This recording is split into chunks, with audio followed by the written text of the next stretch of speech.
ನಾನು ಮತ್ತೆ ಸತೀಶನ ಸೇರ್ಕೊಂಡು ಪ್ರತಿಯೊಬ್ರು ಕೂಡ ನಾವು 136 ಜನ MLAಗಳು ಮಾನ್ಯ ಮುಖ್ಯಮಂತ್ರಿಗಳು ಮತ್ತು ಉಪಮುಖ್ಯಮಂತ್ರಿಯವರ ನೇತೃತ್ವದಲ್ಲಿ ವಿಧಾನ ಪರಿಷತ್ ಸದಸ್ಯರು, ರಾಜ್ಯಸಭಾ ಸದಸ್ಯರು, ಲೋಕಸಭಾ ಸದಸ್ಯರು ಹಿಡ್ಕೊಂಡು ನಾವು ಲೋಕಸಭೆ ಎದುರುಗಡೆ ನಾವು ಪ್ರತಿಭಟನೆಯನ್ನ ಮಾಡ್ತಾ ಇದ್ದೀವಿ. ಯಾಕಂದ್ರೆ ಅನ್ಯಾಯ ಆಗಿದೆ, ಪದೇ ಪದೇ ಪದೇ ಅನ್ಯಾಯ ಆಗಿದೆ. ಅಂಕಿ ಅಂಶಗಳನ್ನ ಸುಮಾರು ಬಾರಿ ನಮ್ಮ ಮುಖ್ಯಮಂತ್ರಿಗಳು, ಮಾನ್ಯ ಉಪಮುಖ್ಯಮಂತ್ರಿಗಳು ಮಾಧ್ಯಮದ ಎದುರುಗಡೆ ಬಂದು ಹೇಳಿದ್ದಾರೆ. ಇಂಥ ಒಂದು ಬರ ಪರಿಸ್ಥಿತಿಯಲ್ಲೂ ಕೂಡ ನಮ್ಮ ಸಹಾಯಕ್ಕೆ ಬರಲಿಲ್ಲ ಅಂತಂದ್ರೆ ಪ್ರಜಾಪ್ರಭುತ್ವದ ದೇಶದಲ್ಲಿ ನಾವು ಪ್ರತಿಭಟನೆ ಅದಕ್ಕೆ ಅಸ್ತ್ರ. ನನ್ನ ಬಾಯಿಂದ ಯಾಕೆ ಹೇಳಿಸ್ತಿರೋದು, ಜಗತ್ ಜಾಹೀರು.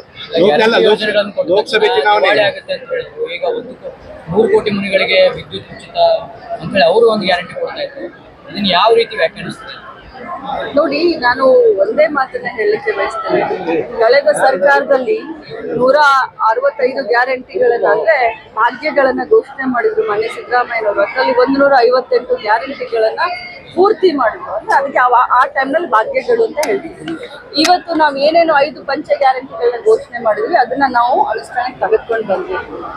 ಈ ಗ್ಯಾರಂಟಿ ಅನ್ನುವಂತ ಶಬ್ದ ಯಾರಿಂದ ಬಂತು? ಕಾಂಗ್ರೆಸ್ ಇಂದ ಬಂತು, ಕರ್ನಾಟಕದಿಂದ ಬಂತು. ಈಗ ದೊಡ್ಡ ದೊಡ್ಡ ಬೋಲ್ಡಿನ ಮೇಲೆ ಮೋದಿ ಗ್ಯಾರಂಟಿ ಅಂತ ಬರೀತಾರೆ. ಇದು ನಮ್ಮ ಗ್ಯಾರಂಟಿಯ ಕಳತನ ಅನ್ನೋದಿಲ್ಲ. ನಾನು ಗ್ಯಾರಂಟಿ ಯಶಸ್ವಿ ಆಗಿದೆ, ಕಾಪಿ ಕ್ಯಾಟ್ ಮಾಡ್ತಾ ಇದ್ದಾರೆ ಅಂತ ಹೇಳಿ. ಲಕ್ಷ್ಮಣ್ ಸವದಿ ಅವರು ಪಕ್ಷ ಬಿಡ್ತಾರೆ ದೊಡ್ಡ ಮಟ್ಟದಲ್ಲಿ ಚರ್ಚೆ ಇದೆ. ನಿಮ್ಮ ನೇತೃತ್ವದಲ್ಲಿ ಅವರು ಕೂಡ ಪಕ್ಷಕ್ಕೆ ಬಂದಿದ್ರು. ಬಿಜೆಪಿ ಅವರು ಮಾತ್ರ ಬಹಳ ಕಾನ್ಫಿಡೆಂಟ್ ಆಗಿರ್ತಾರೆ. ಆ ರೀತಿ ನೋಡಿ, ನನ್ನ ಗಮನಕ್ಕಂತೂ ಖಂಡಿತವಾಗ್ಲೂ ಬಂದಿಲ್ಲ. ಖಂಡಿತವಾಗ್ಲೂ ಅವರು ನಮ್ಮ ಪಕ್ಷಕ್ಕೆ ಬರುವಂತ ಸಂದರ್ಭದಲ್ಲಿ ನಮ್ಮನ್ನೆಲ್ಲರನ್ನು ಅಂದ್ರೆ ನಾವೇ ಎಲ್ಲರೂ ಮುಂದಾಗಿ ನಾವು ಆ ಟೈಮ್ನಲ್ಲಿ ಪಾತ್ರವನ್ನ ವಹಿಸಿದ್ವಿ. ಲಕ್ಷ್ಮಣ್ ಸವದಿ ಪಕ್ಷ ಬಿಡ್ತಾರ ಬಿಡೋದಿಲ್ಲ. ಲೋಕಸಭೆ ಚುನಾವಣೆ ಹೈಕಮಾಂಡ್ ಯಾರಿಗೆ ಟಿಕೆಟ್ ಕೊಡುತ್ತೋ, ಮೃಣಾಲ್ ಹೆಬ್ಬಾಳ್ಕರ್ ಕೂಡ ಒಬ್ಬ ಆಕಾಂಕ್ಷಿ, ಯಾರಿಗೆ ಟಿಕೆಟ್ ಕೊಡುತ್ತೋ ಅವ್ರಿಗೆ ನಾವು ಸಹಾಯ ಮಾಡ್ತೀವಿ ಮತ್ತು ಅವ್ರನ್ನ ಗೆಲ್ಲಿಸ್ತೀವಿ. ಮೃಣಾಲ್ ಹೆಬ್ಬಾಳ್ಕರ್ ಪರವಾಗಿ ಕ್ಷೇತ್ರದ ಜನ ಅಭಿಮಾನಿಗಳೆಲ್ಲ ಒತ್ತಡ ಆಗ್ತಾ ಇದ್ದಾರೆ. ಆದ್ರೆ ಲಕ್ಷ್ಮೀ ಹೆಬ್ಬಾಳ್ಕರ್ ಯಾಕೋ ಮೌನ ವಹಿಸಿದ್ದಾರೆ. ಜನರ ಅಭಿಮಾನಕ್ಕೆ ನಾನು ಕೃತಜ್ಞತೆ ಸಲ್ಲಿಸ್ತೀನಿ. ಅಭಿಮಾನ ರಾಜಕಾರಣಿಗಳಿಗೆ ಬಹಳಷ್ಟು ಅವಶ್ಯಕತೆ.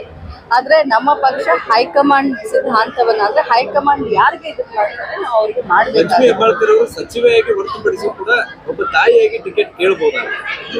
ನಾನು ಹೈಕಮಾಂಡ್ ಹೇಳಿದ ಹಾಗೆ ಕೇಳ್ತೀನಿ. ಒಬ್ಬ ತಾಯಿಯಾಗಿ, ಒಬ್ಬ ಅಕ್ಕ ಆಗಿ ಅನ್ನೋದಕ್ಕಿಂತ ಪಕ್ಷದ ಶಿಸ್ತಿನ ಸಿಪಾಯಿಯಾಗಿ ಹೈಕಮಾಂಡ್ ನಿರ್ಧಾರ ನಮ್ಮ ನಿರ್ಧಾರ.